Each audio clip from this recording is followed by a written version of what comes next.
In the previous video, we understood what are the types of term policies available in the market. In this video, let's cover how to pick a term policies based on certain factors. Now, before that, if you've not watched the previous video, do go watch it to give a broader understanding of term insurance policies in the market.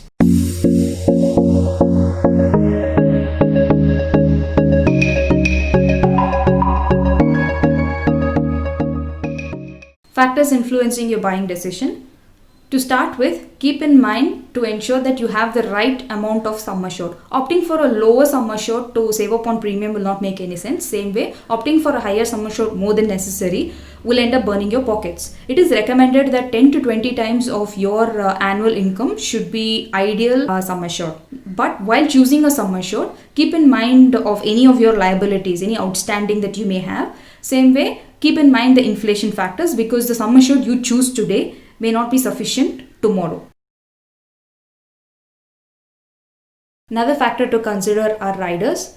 Riders enhances your base sum assured. It is essentially additional cover for additional premium.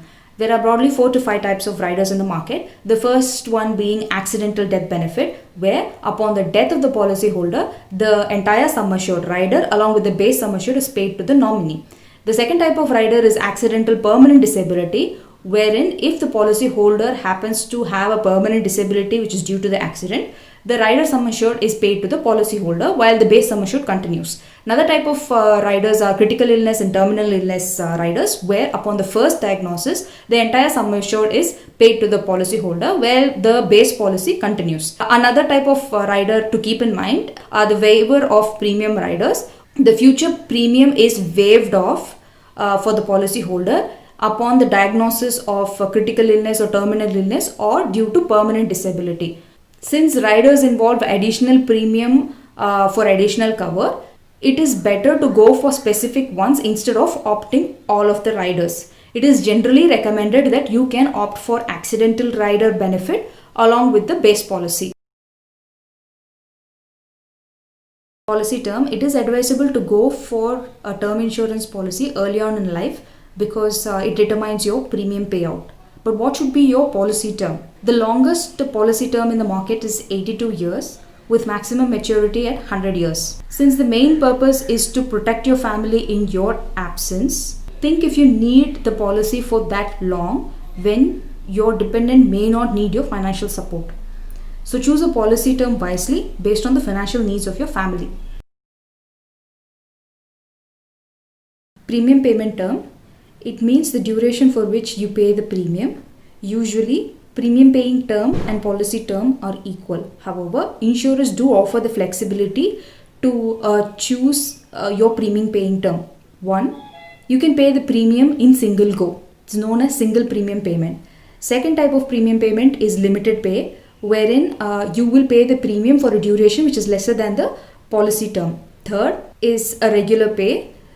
This is the most common type of premium payment, wherein you can pay the premium either monthly, quarterly or halfly. The premium payment in case of a limited pay is higher, but over a long run, the outgo of premium payment in a limited pay is far lesser compared to a regular premium payment.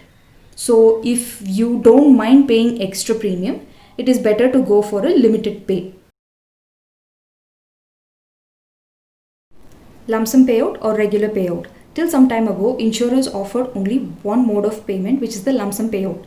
Now they offer the choice to policyholder to choose the payout option. In the sense, it can be lump sum payout or staggered payout or a combination of both. Staggered payout can be monthly or quarterly or halfly, and the premium usually work out to be lower in this case. So if you opt for a monthly payout option, it does not make any sense because of time value of money, which means the 1 crore that you receive today is worth more than the same money if you receive over a 10-year period. However, if you feel that your family or dependent cannot manage the money, then you can opt for a combination of both. That is, you can opt for a lump sum payout and a staggered payout option. The lump sum payout will meet your immediate family needs, and staggered payout option will take care of the future income of your family. Other factors. In addition to the factors that we discussed today, keep in mind 2 points. The first one is the claim settlement ratio. We take term insurance policy to protect the financial needs of our family. So check the claim settlement quality of the insurers. This data is available in the annual report of IRDA, who is the insurance regulator in the country. The second is the solvency ratio. It measures how solvent, or rather how financially stable an insurer is. Now IRDA mandates 1.5 times of the solvency ratio for insurance. While I hope this video helps in your buying decision of a term policy, do check out the table that we have compiled.